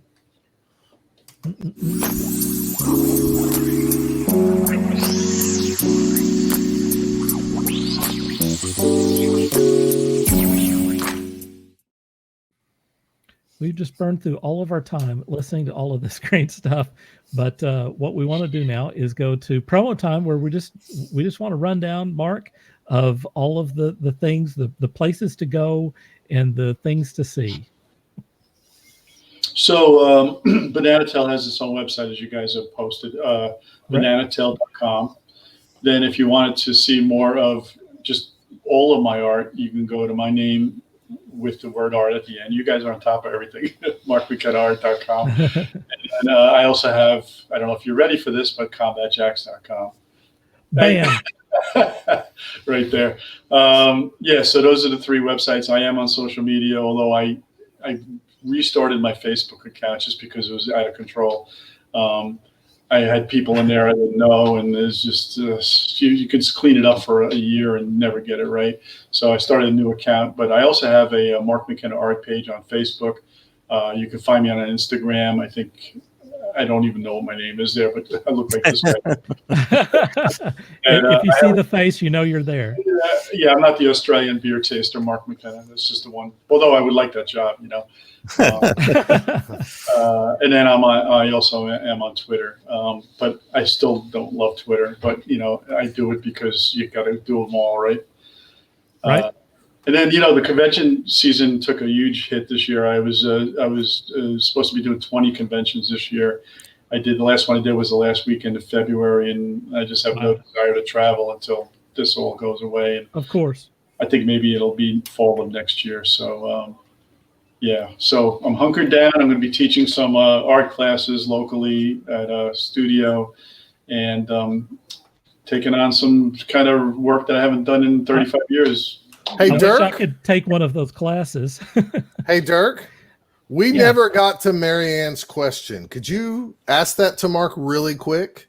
Well, yeah, I mean, the question simply from Marianne is, what is your advice for someone who wants to be a comic artist? Sorry, Marianne. Yeah, you need to do 3 pages in panels. You can't draw on a napkin. You can't do pinups. You need to show that you can show continuity in stories.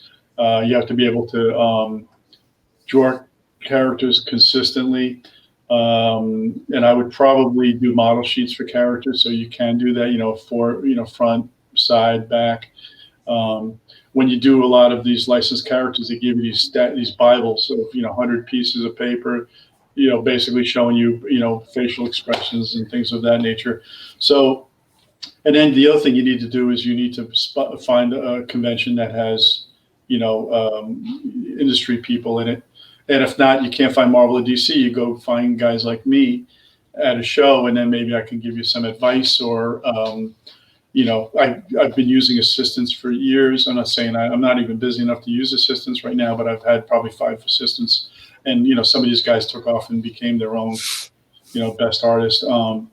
But yeah, I think you need to do 3 pages. I would say 3 minimum pages of continuity to show that you can draw different situations, and things of that nature.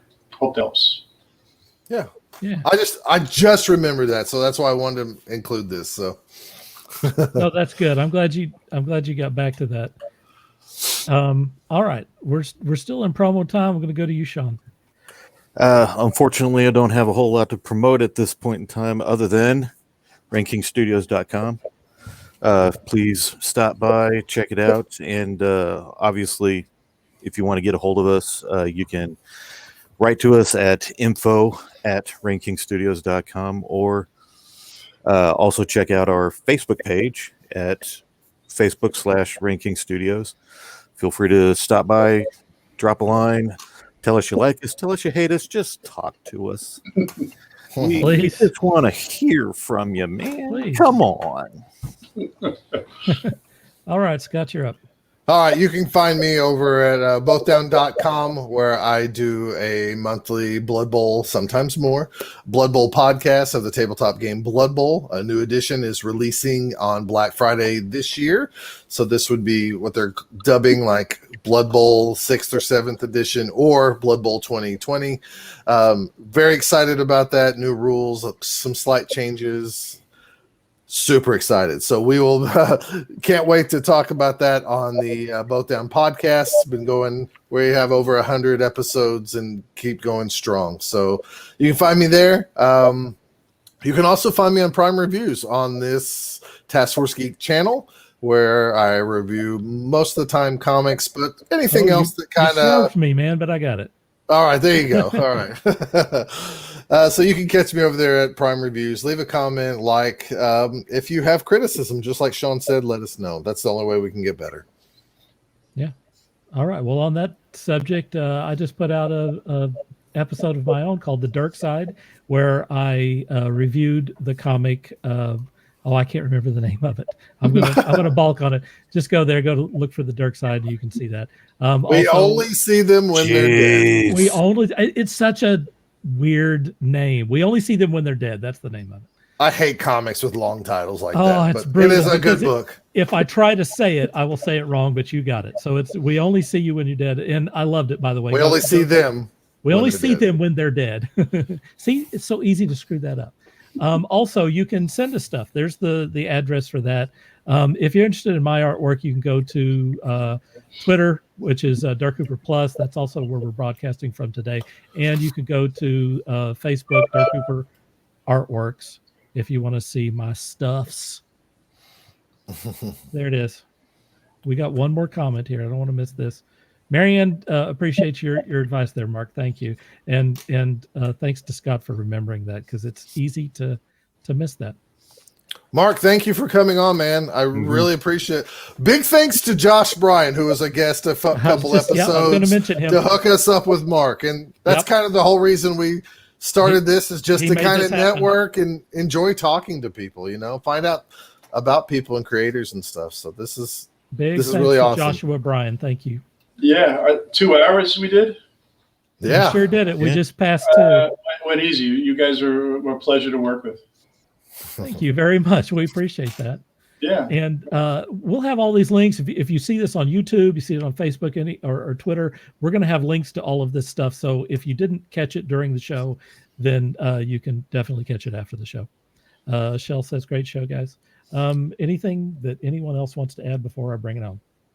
Bring it home, brother. All right. Thanks to everyone for watching us. Thanks very much, Mark McKenna, for giving us 2 hours of your time and giving us so much good advice and stuff. We really deeply appreciate it. For Sean, for Scott, and for Mark, this is Dark Cooper saying dream hard.